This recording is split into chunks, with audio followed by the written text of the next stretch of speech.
There we go. All right, welcome to the first live Tough Talk Tuesday, special edition on a Thursday.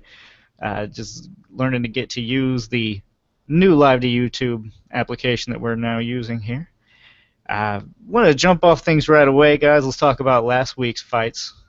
Deontay Wilder versus Chris Arreola. Of course, he did dominate him, but were you impressed? Let me come to Rob first with that.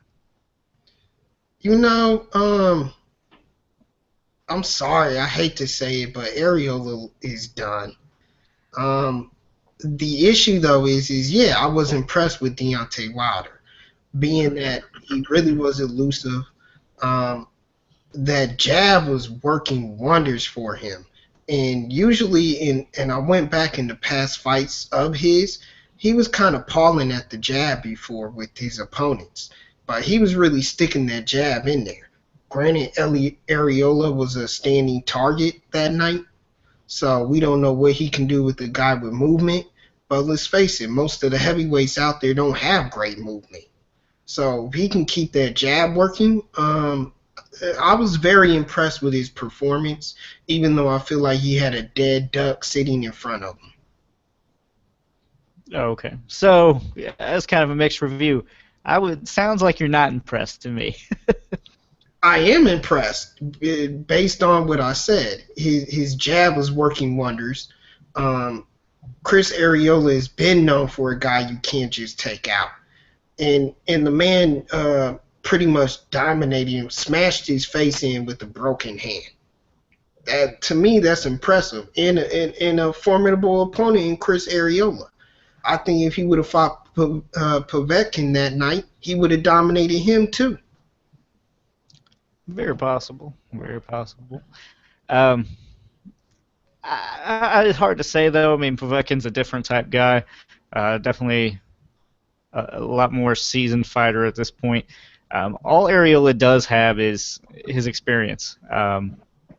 Unfortunately, he is old enough to not be able to do the things he needed to do to win. Hector, going forward with Wilder, do you believe he has the capability to beat the big guys that he was calling out, the Klitschko's, um, the Tyson Fury, Anthony Joshua? Do you think he can unify as he wants to do? Uh, I don't know if he can beat Povetkin personally. I think he fought a completely shot Areola. Areola had nothing in his punches. You know, even when Deontay sat on the ropes, there was nothing really coming at him. Uh, Deontay won it with one hand, man. And I will say this, he's improving. He's definitely improving every fight. His jab, like Rob said, like that jab was just freaking poking a hole in Ariola's head, man. And he's definitely improving with his combinations and everything else. But if you lay on the ropes with Povetkin and you take punishment, he's gonna knock you out. You know, it's not as simple as what he's been doing. Just making all the mistakes that he makes defensively. You know, eventually he's gonna get caught. I don't think he'll beat Joshua. I don't see too many people beating Joshua. I don't know if he beats Joseph Parker either. I don't know if y'all been seeing Joseph Parker lately. He looks good. Klitschko, I don't really know where he's at right now. It's just kind of hard to tell. And Fury, I don't really know either, man. Fury, I guess he beat Klitschko mainly based on his size, but I'm not sure he'd be able to handle Wilder. I think Wilder would definitely. I think Wilder would beat Fury, but it's just kind of up in the air right now. I'd agree with that. I mean, Wilder's the best competition so far is Stavern, and even that's not really saying all that much right now because Stavern's been kind of absent as of late. Um, but Rob, kind of the same question. Do you believe he can unify? Well, I have a question to pose to everybody. Who is Joshua? Because everybody's coming in here acting like he's the heavyweight champion of the world. Who is he fighting? I'm tired of people talking about Joshua this, Joshua that. Now, it's not just you guys. My dad calls me here the other day, actually after Joshua's last fight, and compares the man to Muhammad Ali. Now this is a guy who's lived in the Ali era. Hector, I see that poster behind you. That's not Joshua. That's not Joshua, okay? Let's stop crowning the man and start making him fight these fights we all want to see, because I don't see it. I see he's fought minimal competition, mostly overseas. He hasn't proven anything to me. May I speak? Oh, yeah. I will say this. Joshua has what, 16 fights? 16-0, is that right? Yes. I mean, it's kind of expected at 16-0. He's not really fought that great. You know, Deontay's 34 now. You know, and you know, I guess Deontay's fought Stavern, but you know, the fact that he's wanting to fight Ortiz next for me is pretty impressive. I guess it means it shows the confidence that he has in himself. I'm just basing it on what I've seen, man. You know, the same way with Golovkin, you can say, like, who is Golovkin, who is he beat? I'm just seeing a really big, huge puncher and a technically good fighter. And you know, he just seems more natural than some of these guys when it comes to his punching, too. Just the way he puts his punches together and everything. Some of these guys really, you know, even Wilder, he still looks kind of awkward when he throws, you know. But that's just what I see. I see him, I wouldn't say Ali, but he is a force to be reckoned with. I see what you mean, and I definitely agree. I kind of mentioned it in an article on our site here, heavybagboxing.com.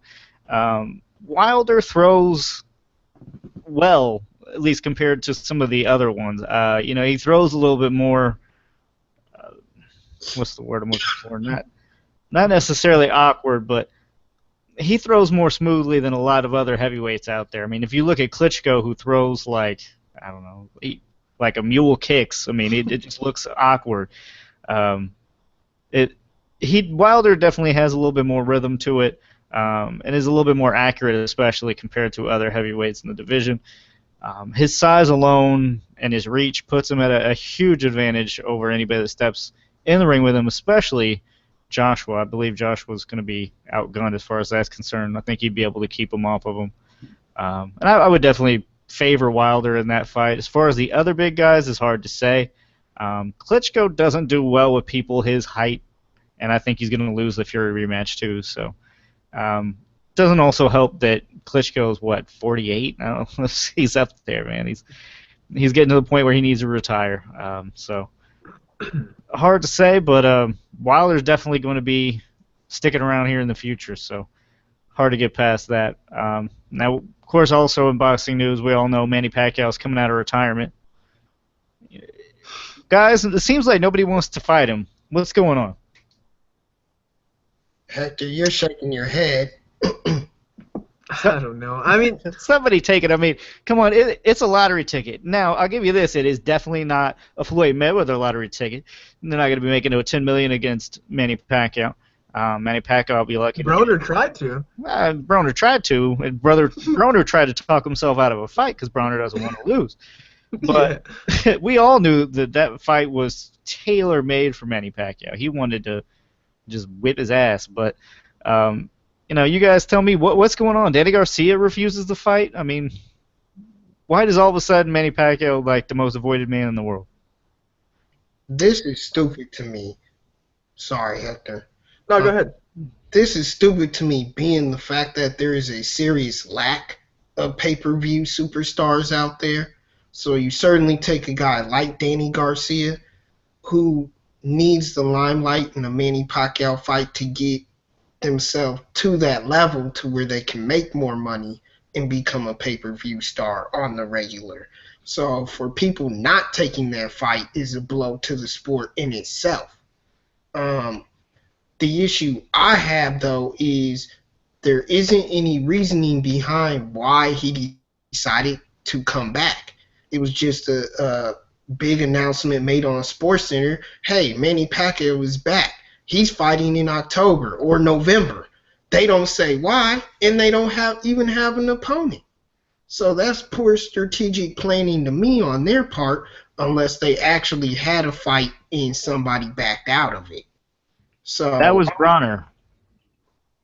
Bronner apparently was all but a done deal. They offered it to Canelo, and rumor has it that they said we have already signed on to fight Adrian Bronner, and of course now Canelo's taken, so they can't go back to Canelo. And that's interesting to me, being the fact that Adrian Broner has to reprove himself back into the boxing world, in my opinion, to get a type of fight with Manny Pacquiao, unless Pacquiao's debating on taking multiple fights.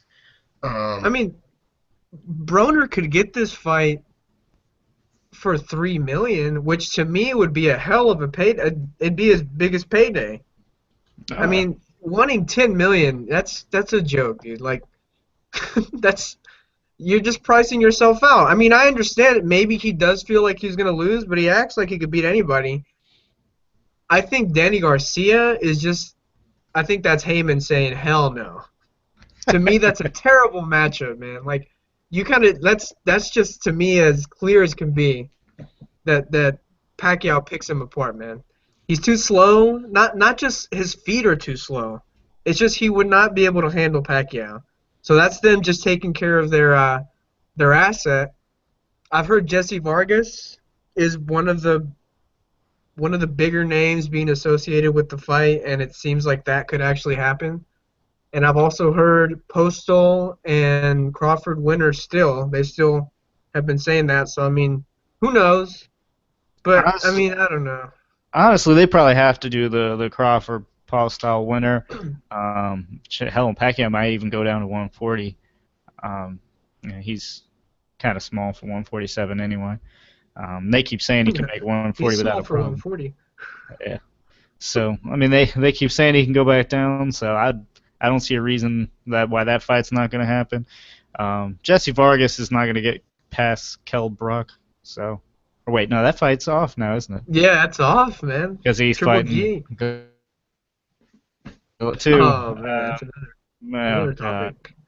But yeah, I mean, it doesn't make sense that Pacquiao's being avoided at all. He's a lottery ticket. I mean, even if you get your ass whipped, I mean, you can say, hey, look, I lost. I mean, it's Manny Pacquiao.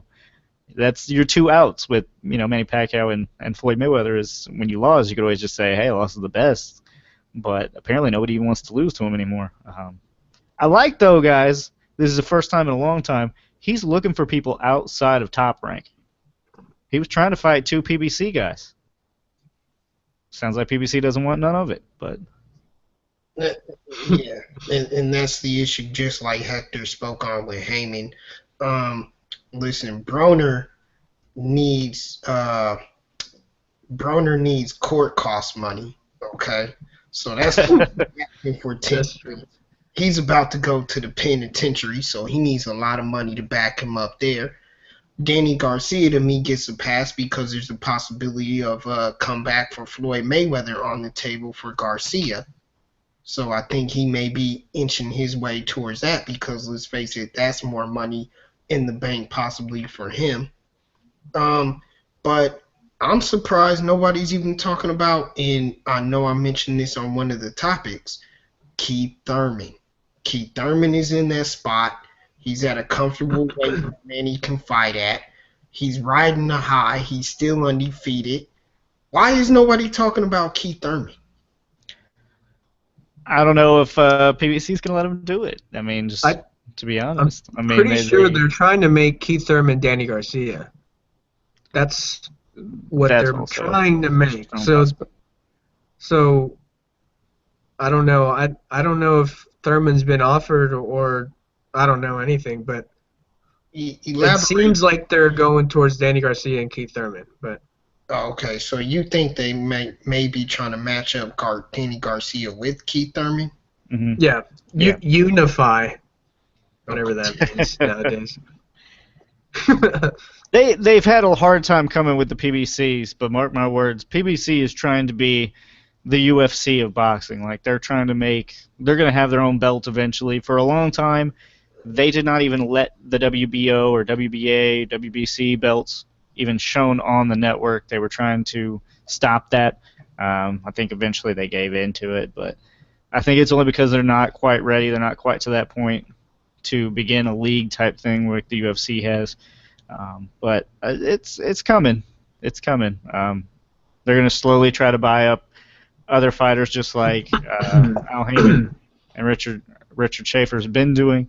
They're going to try to unify everything. It's going to have its own belt, and it will try to be the UFC of boxing. But rumor has it it's not going so well. Apparently, they're losing a lot of money. So you can tell in the telecasts how, I don't know if you've noticed, some of the shows the camera just looks super cheap. Like some shows it's like, super HD, and some shows you're like, they're starting to lose a little bit of money there, man. Yeah. Something's going wrong there. Did you see a couple of weeks ago, Hector, where they had it on ESPN, and ESPN had technical difficulties? Yeah, Man. For like 20 minutes. I was like, what is going on? Yeah. Such as the days we live in, guys. Honestly, they should have left ESPN alone and just kept doing Friday Night Fights, man. All this random stuff. I mean, Friday Night Fights was way better than some of this crap they're putting on PBC. This is my personal opinion, but all right, guys, it's time to go to probably one of the more debatable things right now, which is Canelo and Gennady Golovkin. Both these sons of bitches pissing me off. All right, man. First of all, please tell me if you're supposed to be getting ready for the meanest and baddest dude in boxing, definitely in the 160-pound division, in Gennady Golovkin, why would you then, and the weight's been the problem, right, guys? He's always said, I'm not a middleweight. I'm not a middleweight. Well, you got 2 fights to get ready for him, and what do? You go fight for a 154-pound title instead of fighting a guy at 160, maybe, a David Lemieux, somebody to, it's like weight training. You fight a guy that's kind of like him, but not quite as good, at the same weight, so then if you can knock him out or demolish him, you get ready for the bigger, stronger guys, like a Gennady Golovkin. However, no, he goes backwards and fights a 154-pound guy. I just don't really understand what Canelo wants at this point. I am a middleweight. I'm not a middleweight. I don't care about belts. I do care about belts. I'm fighting. Like, what is he doing? I don't know. I think Liam Smith, he's a good fighter, but I think that's just basically a cop-out, man. If you're going to go 154, if you're going to do that, then fight someone who could beat you, man. Fight maybe one of the Charlo brothers. Fight, right? Oh, jeez. Huh?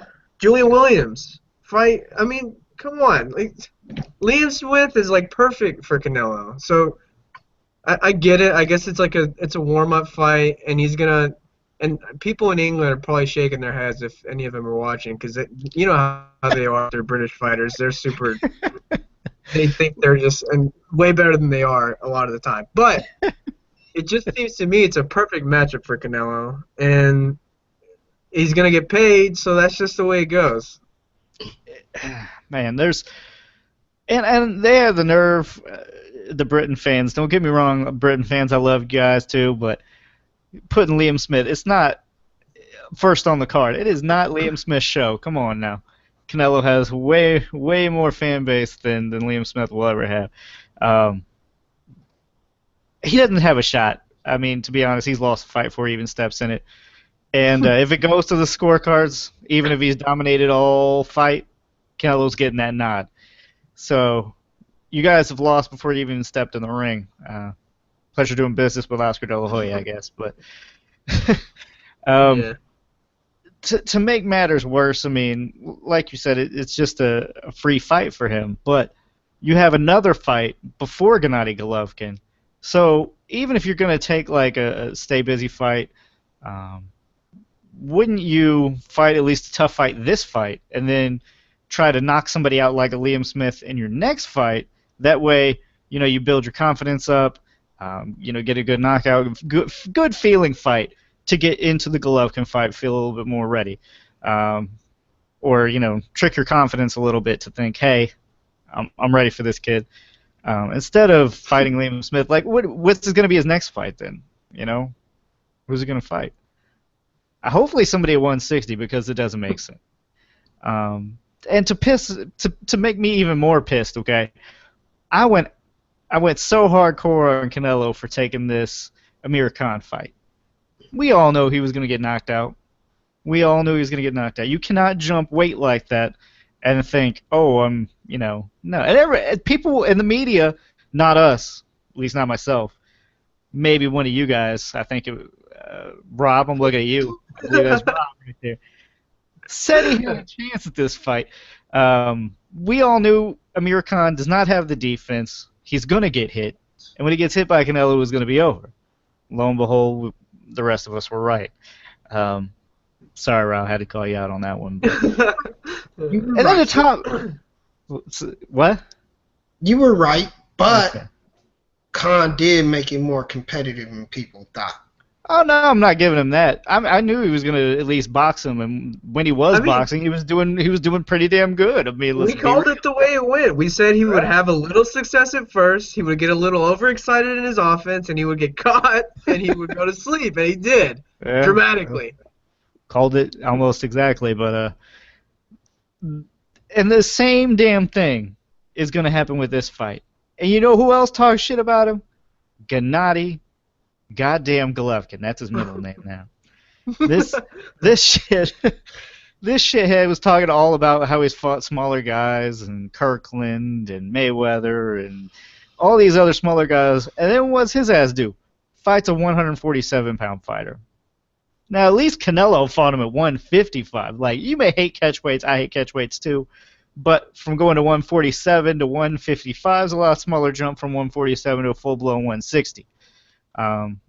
British fighters, again, I'm sorry, but Kell Brook's lost before he stepped in the ring. You cannot move up, skip a whole weight division, and fight somebody like Gennady Golovkin. If you want to skip a weight division and fight a guy like Paulie Malignaggi, like Adrian Bronner did, you might be able to eke out a win.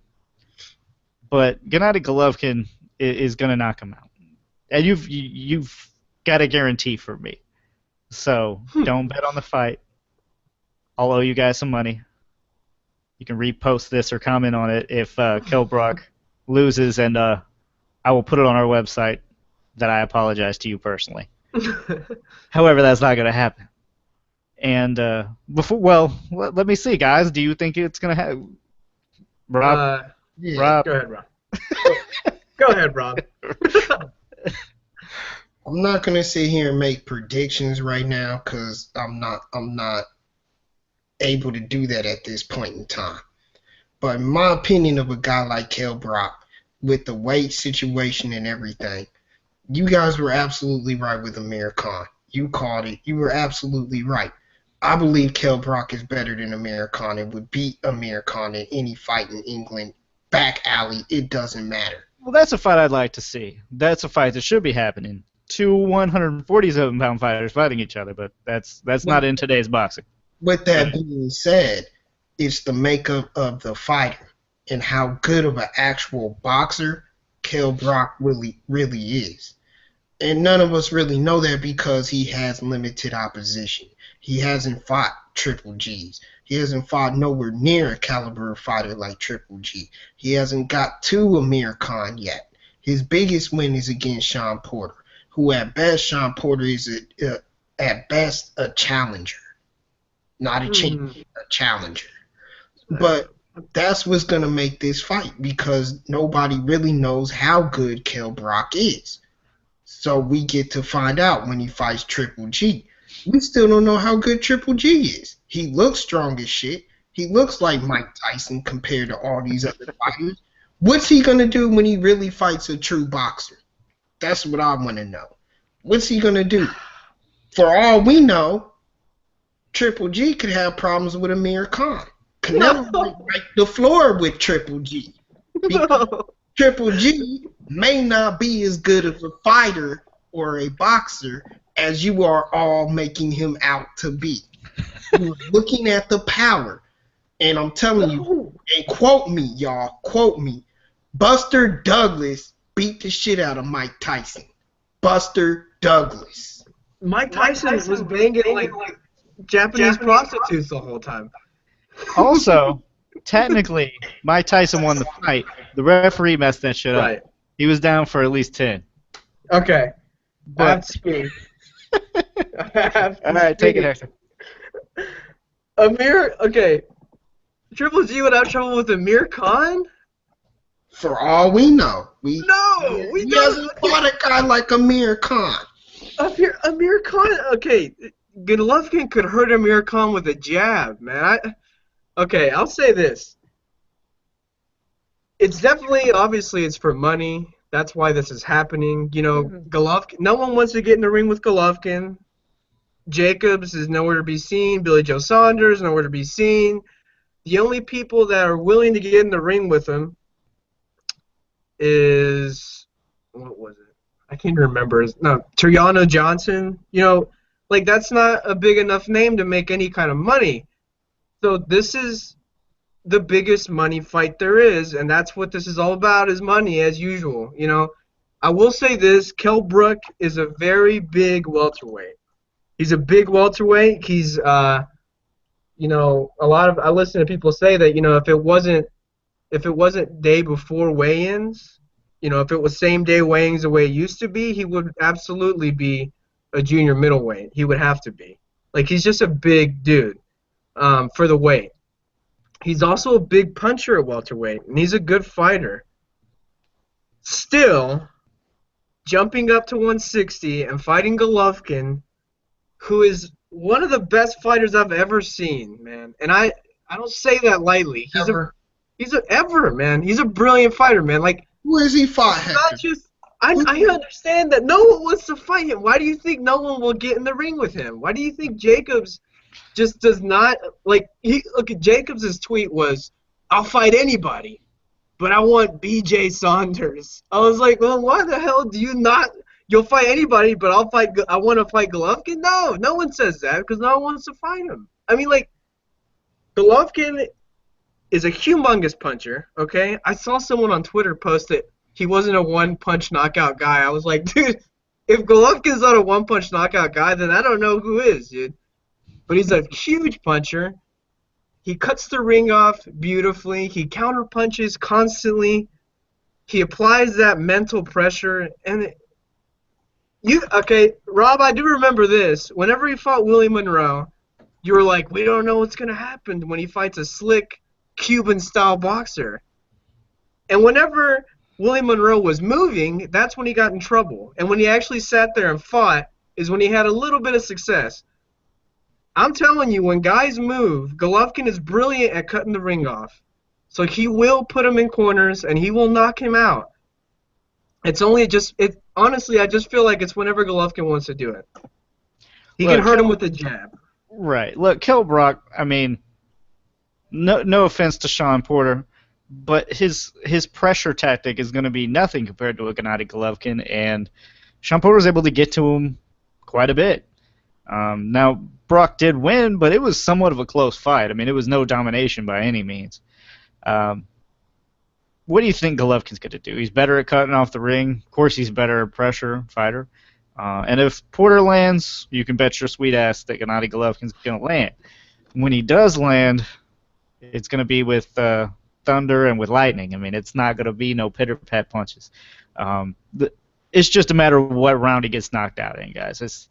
It's not, and maybe you're right, Rob. And if you are, I will apologize to you live on YouTube. But I don't think that's going to happen. I'm willing to bet my reputation on that one. And I'll say one more thing. This is definitely also, and I know it's kind of hard to see this, but it's a good move by Kell Brook at this point to get this money, because I'll tell you who's coming knocking on the door, has a mandatory after one more fight, is Errol Spence Jr. He has a mandatory with Kell Brook. So Kell Brook said, move up, fight Golovkin, make a lot of money, or stick around, wait for Errol Spence, and potentially lose for way less money. Because I mean, Spence isn't a big name yet, and he can absolutely beat Brook if he, dude. Spence is serious too, so I mean that was a good move by Brook. Like in my eyes. I mean, it's not a good move because he's gonna get knocked out, and that could definitely affect his career in the future. But financially, that's the way he's looking at it. Definitely, and I mean, Errol Spence. I'd have to favor Errol Spence in that fight too. He's the truth. He's the future for sure. But now, guys, this weekend, before we talk about predictions or how do you think the fight's going to go, do you really think that this should be or could be pay-per-view? It's kind of ridiculous to me that it is. Go ahead, Rob. Sorry. But that's debatable. That really is debatable, depending upon not many people know who Terrence Crawford is yet. And I say that being as HBO has to put on a special documentary about him and who he is in his life. That's for Terrence Crawford. Nobody knows who Victor Postol is, aside from knocking out Lucas Matisse, and people beg to differ that could be a dead duck, so to speak, Lucas Matisse. It wasn't I believe it was. It wasn't your classic Lucas Matisse in that fight at all, by any means.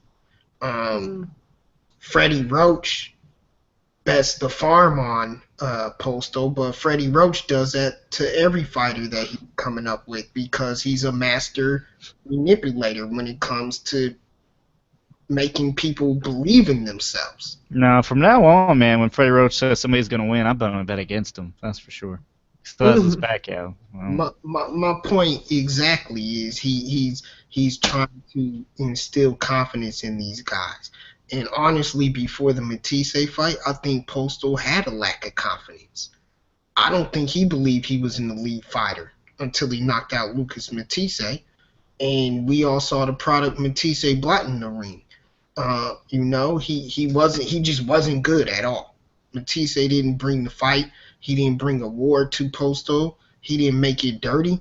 Terrence Crawford is going to do all those things, I honestly think this fight is going to be a lot like Gamboa. You're going to have a guy who's game in front of him. You're going to have a guy who can take a punch, essentially give out a punch, because Crawford can be caught when he tries to go into the trenches and create a war for the fans. But when he gets to that second gear, he's on a different level. And I always speak about different levels. Postol is a B-level fighter. He's getting his shine right now because of the pay-per-view status. But unfortunately, it's not worthy of a pay-per-view. It's worthy of a normal Saturday night HBO bout. It's not pay-per-view mentality because nobody still knows yet who Crawford is and what he's really about. I think they know more about Crawford, a lot more than know about Crawford than they do about Paul Stahl. And I think Crawford's fan base is definitely growing. All he needs is a few more fights, and he could definitely be pay-per-view worthy in the future. However, I don't think his numbers are going to be too well come fight Postol. Don't get me wrong, the hardcore boxing fans are going to love this fight, and I think it's going to be a very good one regardless. And if he knocks out Postol, or if he makes Postol look like a chump, he's right up there for pound in my book now. He's already can be ranked 10 in the top 10 if you like. If that's one of your styles, and that's one of the guys you like, he has more than enough fights, more than enough experience for you to put him there. However, if he does do that to Postol, I'd put him in the top 3. I don't know about you guys. Yeah, I don't think Postol's a B-level fighter. I think he's A minus. I think he's a really skilled boxer, and he has enough pop to really. Obviously, he put Matisse out, and you can say that it wasn't like the legit Matisse, but he outboxed him. It wasn't really Matisse didn't have any idea what to do. You know, I think one of the big factors in that fight was Postal's size. I think that's going to be something that Crawford definitely has never dealt with, as being the smaller guy, and he's going to be the smaller guy when he fights Postal. But you know, at the end of the day, I think Crawford is just the better fighter. He's the better boxer. The ability to switch that he has is part of none. You know, I haven't seen someone switch like that, you know, since I don't even know. I can't think of somebody right now. I just went blank. But he can switch, and he fights both ways, you know, really well. So, yeah, I think it'll be a good fight. It'll be a good tactical fight.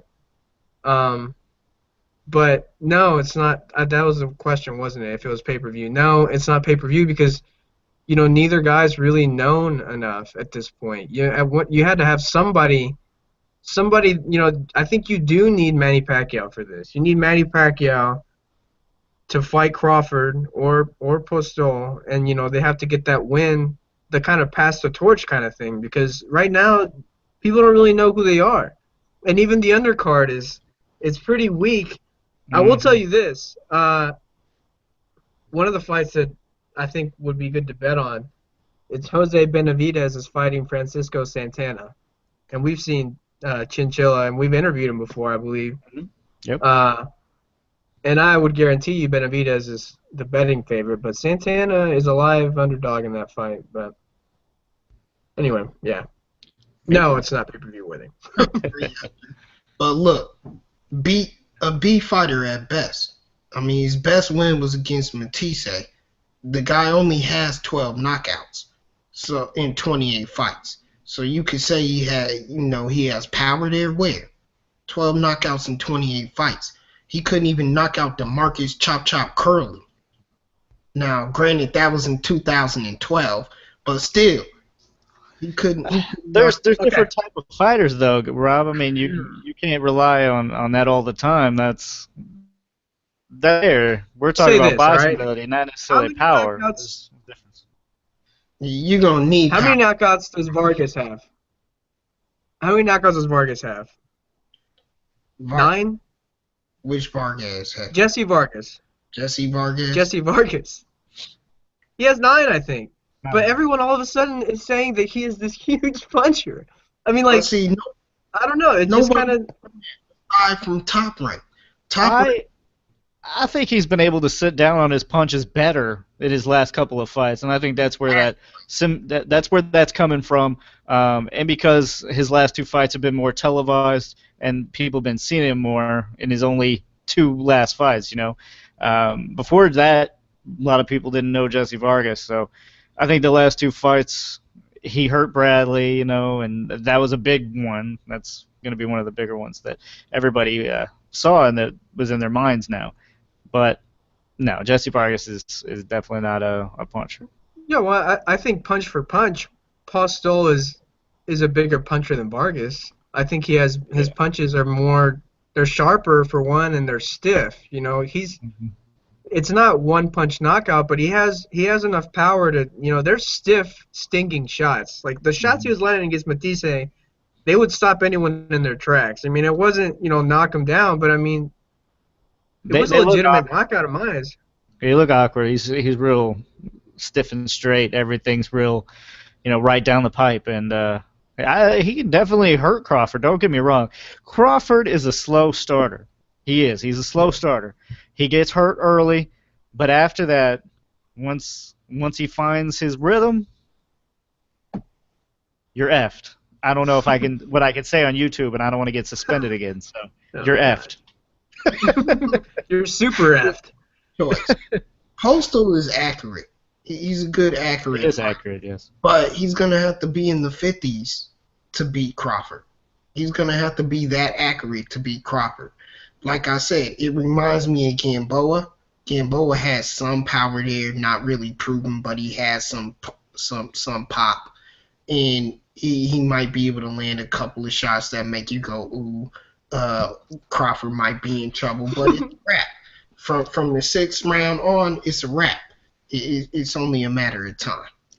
I think he doesn't necessarily have the power that Gamboa does, but I think he's a little bit more well-rounded than Gamboa is. At least that's my take on it. And he's big. I mean, He's a big guy. Postle's a big guy.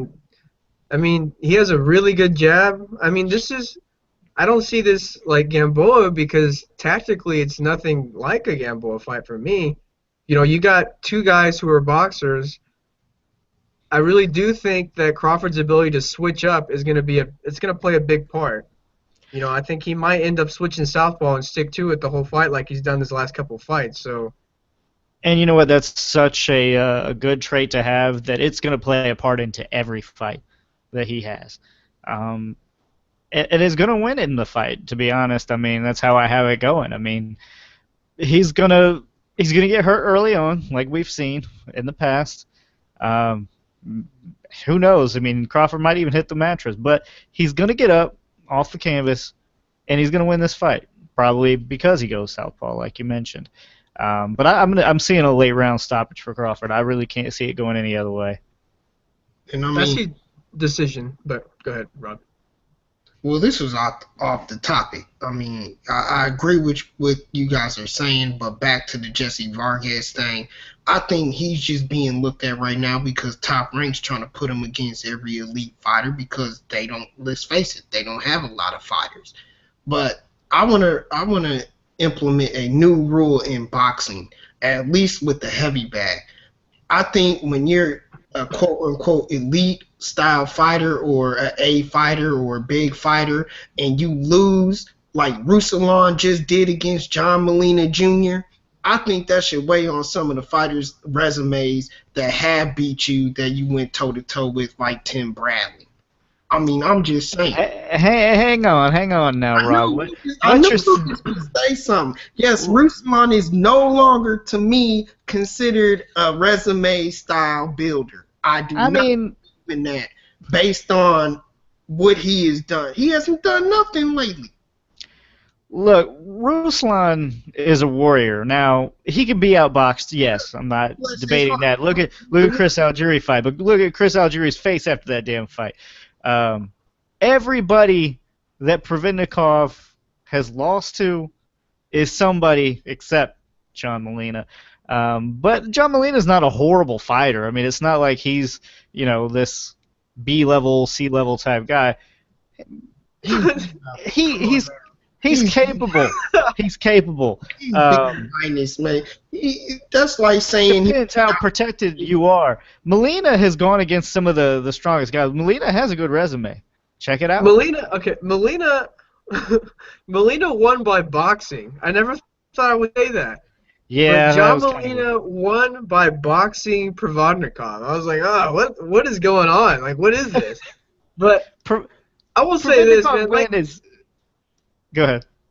The beating that Provodnikov took from Matisse, man, he's not going to be the same, man. That was real. He took, Matisse is one of the biggest punchers in the sport, if not the biggest, and he took 12 rounds of it, man, and he took them solid. He wasn't like taking those shots halfway. He took a beating, and he made it all the way to the end, and he's a warrior. But those kind of beatings, you don't really come back from, man. You don't stay at that same effective level. And that's what I was gonna go on to. I mean, those kind of fights have a lasting toll. And he couldn't be the same after that. I mean, he got outboxed by John Molina. I mean, not a lot of people can say that. So I think that in itself speaks for the price it paid on his ass. But it's something that we know of. You're well aware that if you take a beating like that, you might not be the same. And he's been to wars. I mean, look what he did with Timothy Bradley. Hell, Timothy Bradley was stuttering and not able to say his words right for 3 months after they fought.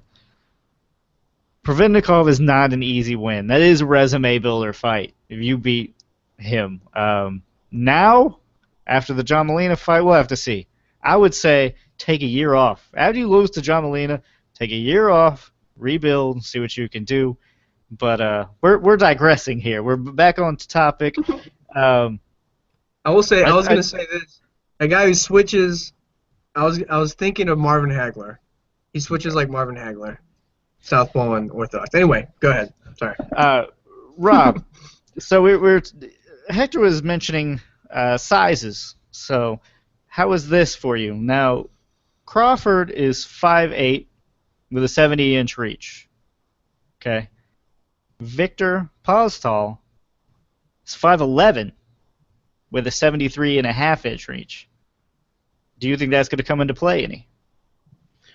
No, because I'm seeing, for one, the switching is going to help, but I've seen Crawford get inside and create an inside type of fight before. Granted, he hasn't fought anybody as lengthy, as tall as Postal, but to me, Crawford has enough movement, and he's able to get inside and dictate the fight and where it goes. Actually, I believe Ray Beltran is kind of a tall type of fighter, though. And when he fought Ray Beltran, Ray couldn't catch him at all. Ray was getting tagged with shots, and he barely could catch him. And I hate to say it, but Ray's on steroids. So, Ray's a good fighter, man, but he wasn't steroids, and that's not cool.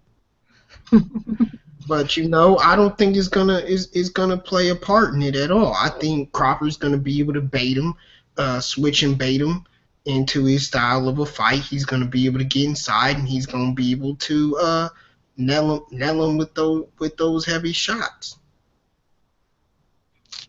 Right. I mean, I can't disagree there. So, do you guys have anything else you want to hit on before we end the show for the first time? I don't know, man. I think I'm good. I think we hit most everything. I mean, we might. I guess we can't go into this that much because it's not our sport and everything, and it can come off into a long, lengthy conversation. But What? UFC recently sabotaged their own sport, being the fact that they came up with a heavy publication with this UFC 200 event. And the month of the 200 event, they decided to go with USDA testing on all their fighters and pretty much have caught the whole roster of 200 doping. Look. Take one look at Brock Lesnar. You don't need USADA testing. I Okay? know, man. That is ridiculous. But my point You is, don't get that swole naturally. Okay, there's some outside stuff going on, but besides that though, Some but old John steroids. Bones Jones tested positive for the same drug. And evidently, they just now started with the USDA testing. I would agree that there's a lot more. I think they sold the business because with this move, they single-handedly sunk their business now, because this testing is supposed to be going on and on. They're going to catch every single superstar, including Conor McGregor, because I seen him when he was 6-0. He's a hell of a lot bigger now than he ever was at 6-0, 7-0. So he's definitely doing something. that doesn't necessarily I don't think mean that you're they're always doing naturally big. something. But I don't think he's unnaturally big. I mean, he didn't look that huge when he fought Nate Diaz. He just He just went up 4 weight classes to fight him. yeah, and got his ass beat. But I mean, He actually was beating his ass. He got some. yeah, but the weight played a factor. I don't think so. He got submitted, guys. The experience played a factor in that. My thing is that you can't do that. You have to implement that style of testing regularly. You can't, or come out with a soft batch of it. You can't just start testing and say, okay, let's test everybody and put this big publication in jeopardy. yeah. Yeah. I mean, but you shouldn't be using steroids. I think maybe they just did not. They just all do didn't- it though. they were I know. like, They just don't nobody's know gonna their get caught. sport well enough, I guess. I guess they had other things to worry about. It's selling for like $4 billion. So Who knows? They really didn't care because they were getting ready to sell it off. I don't know what the plan was there. Um, I watched it at a buddy's house. It wasn't a bad pay-per-view, but I mean, I it don't was mind supposed to UFC. be like the Super Bowl. It was supposed to be, UFC 200. That's how they made it out to be with all these great fights. And hell, one got canceled right away. I believe somebody else got hurt or backed out, but it wasn't all it was cracked up to be. But hell, neither was Mayweather Pacquiao. No, Um, it's not. but you guys actually stay on for a little bit, but we're about to end for the night. So anybody watching, check us out. It's always on Tuesday. This is just a special edition, testing out the new version on YouTube, live to YouTube. So thank anybody who's out there for watching it. But for Hector Gomez and Robert Alexander, I'm Lucas Biggers, and this was Tough Talk Tuesday.